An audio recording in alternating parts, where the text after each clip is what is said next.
First of all, I might say I'm in a group, a Vancouver group called the Stormy Petrels of British Columbia, which is a sort of obscure name, but it's the Sherlock Holmes, the official Sherlock Holmes Society in Vancouver. We're connected to the major Canadian Sherlock Holmes Society in Toronto called the Bootmakers, and they in turn are connected to the BSI, the Baker Street Irregulars. There's a whole bunch of Sherlock Holmes societies all around the world, and I'm president of the one in Vancouver, the Stormy Petrels of British Columbia, and I'm also, before I became president, my role in the group was to compile commentaries on each Sherlock Holmes story, because the way the group works is that every month we meet and we discuss one of the 60 Sherlock Holmes stories written by Sir Arthur Conan Doyle, and I would write the commentaries.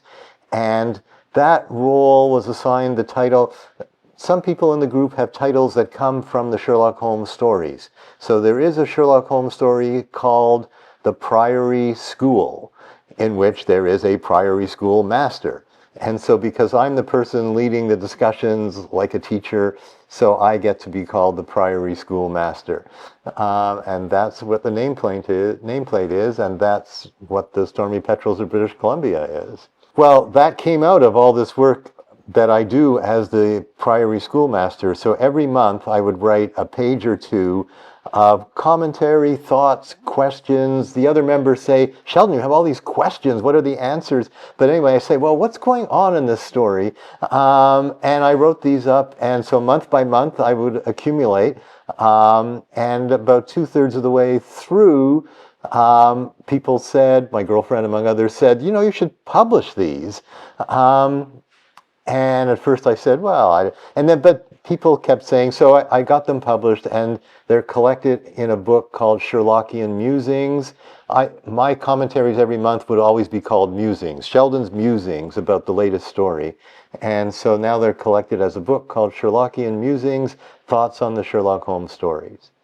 Sherlock Holmes is known now around the world, and most people know Sherlock Holmes was created by Sir Arthur Conan Doyle. And if you say Arthur Conan Doyle to people, they'll say, oh, Sherlock Holmes, which is true. His best-known work, his most popular work, not his favorite work. He came to hate Sherlock Holmes. So he wrote lots of other stuff. And he said, people should pay attention to my other writings. They're much more important than whatever I say about this silly detective and his stupid friend Watson.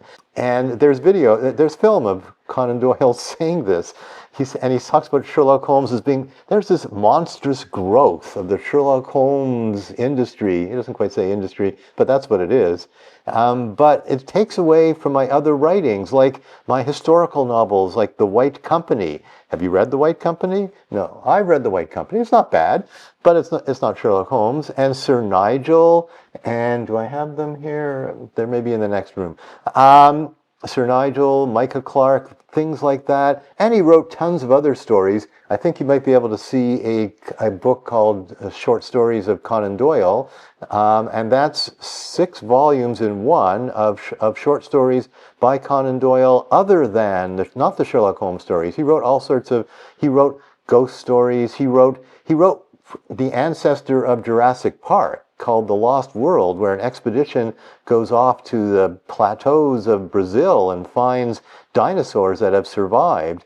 And he wrote the early ghost stories and maybe one of the first mummy stories, Egyptian mummies. He wrote all sorts of stuff, and he wrote nonfiction too. And so the project I'm working on is for Edinburgh University Press. They're putting out a new edition of the works of Sir Arthur Conan Doyle. And the volume I'm working on is called Through the Magic Door. This is an old copy of Through the Magic Door. And I'm producing a new edition, which will have an introduction, explain how he came to write Through the Magic Door, which was written, it seems, as he says in the introduction to this version, which is a late edition, 1925, he says he wrote it for young men to tell them what books they should be reading, what books they should purchase for their library, and that sort of thing. And I'm writing an introduction about how this book came to be, and then I'm doing notes on everything he says in the book, because the book is full of these authors, and I'm explaining who the authors are, and he quotes from them. And I say, well, here's where you'll find this quotation. Although I've discovered in my editorial work that here's where you'll find something like this quotation, because I found out that what Sir Arthur Conan Doyle is best at is misquotation. So he'll say, you should read Thomas Babington Macaulay, this wonderful writer of historical essays. Conan Doyle was very interested in history. That's like his historical fiction, much more important than that silly detective. So he liked history and historical fiction. He liked Sir Walter Scott. He liked Thomas Babington Macaulay, who wrote The History of England and a bunch of historical essays. And he likes his style, or he says he likes his style. He says, here's an example. Look at this wonderful sentence. I remember reading it as a kid. And he quotes this, and I look it up, and that's not exactly what Macaulay wrote. On the other hand, Conan Doyle's version is maybe better. At first, I would read I check all the quotations and think, he's wrong. He's wrong again. And I was shaking my head. I had my editor's hat on and thinking, But then I began to think, well, what is misquotation after all? And one of the most famous misquotations ever is about Conan Doyle. It's about Sherlock Holmes. You've probably heard the expression elementary, my dear Watson. It's not in the stories. It's made up by, well, we don't know, the collective unconscious. Or there was an actor who adapted a Sherlock Holmes story or several for the stage, William Gillette, I think, in 1906 or something, and it's said that he uses the phrase in one of those plays, but also it was around before apparently, and P.G. Wodehouse quotes it. But it's not by Conan Doyle. It's a misquotation, and yet it does a good thing. It sums up Holmes and Watson, elementary, my dear Watson. So you know from that, Holmes is the one who knows things. Watson is saying, oh my God, how did you figure that out? And Holmes just shrugs and says, elementary, my dear Watson, which he never does in any of the stories, but it's the sort of thing he says. It sums up their relationship. It sums up the nature of the Sherlock Holmes stories. So that's the creativity of the common people, coming up with this quotation. And so Conan Doyle is creative that way too. There are people who write the theory of creative misquotation. It was more a thing in the Renaissance and Shakespeare and that, where you'd quote, and you didn't quote accurately. Anyone can quote accurately, but can you turn it into something? Can you transform it? So I'm thinking, I don't know if Conan Doyle is consciously following the Renaissance model, but he does say in this book I'm editing that facts are like some people insist on bringing facts into a conversation. We're just having a pleasant conversation here. I'm telling you interesting stories. Some of the quotations might be wrong, but that doesn't matter. And what you really don't want is this person with a couple of facts, like bulldogs, coming in and disrupting everything. So, and I thought, I'm the person with the facts. So I got to be careful here not to come across as just bringing bulldogs in. And as I go through, and I've gone back and looked at some of my annotations for the book, I'm thinking I'm going to try and transform the tone in which I put this, and not like, here's Conan Doyle wrong again, but, look at this interesting transformation he makes of this quotation from Thomas Babington Macaulay. He trained to be a doctor. Conan Doyle came from an artistic family. His father was an artist, but unfortunately also an alcoholic and ended up being institutionalized. His uncle, Richard Doyle, was a well-known illustrator in the Victorian period, illustrated novels by Thackeray, was the first illustrator for Punch. I think devised the picture of Punch that you see in Punch magazine in the 1840s. And his grandfather, Conan Doyle's grandfather, was an illustrator as well, an artist. Conan Doyle, I think, did some drawing on, like doodles on the side, but mostly the artistic thing came to him in a literary form. He was always very good at telling stories, but with his father in an institution, he was the oldest. He was, we need money. The family needs money, so we better find you a profession.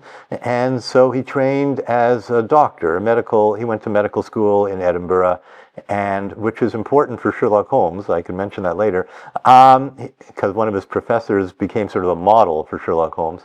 Anyway, he trained as a doctor. He practiced as a doctor. He went down, I think, first to Plymouth and then to Portsmouth. He was in Portsmouth for a while as a doctor. He had a practice there, but he also was writing. He'd send off stories, not yet the Sherlock Holmes stories, but he sent off stories for publication. And then he did write one of the Sherlock Holmes stories, the very first one, A Study in Scarlet. That got published. It still didn't make much of a hit, and he still was not sure, should I be a doctor or should I be a writer?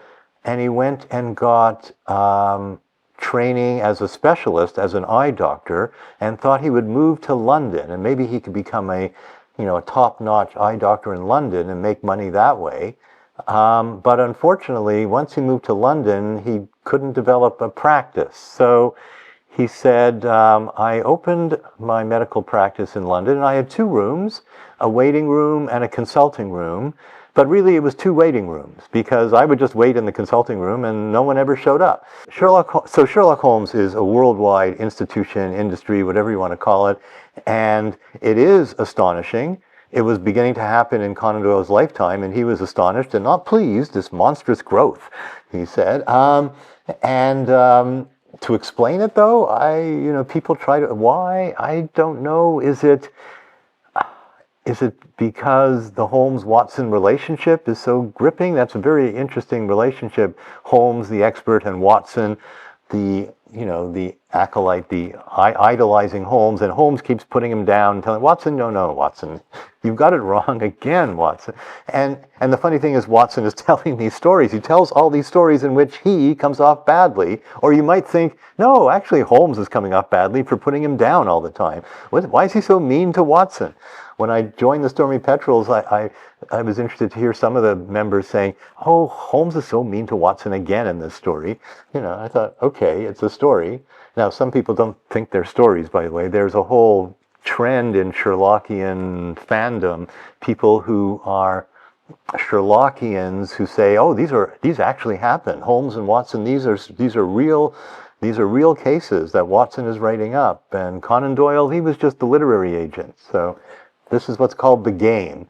So people who do this say they're playing the game. So I presume they don't really believe this, but they're playing the game of saying that these are true accounts. They're not stories. They're true accounts.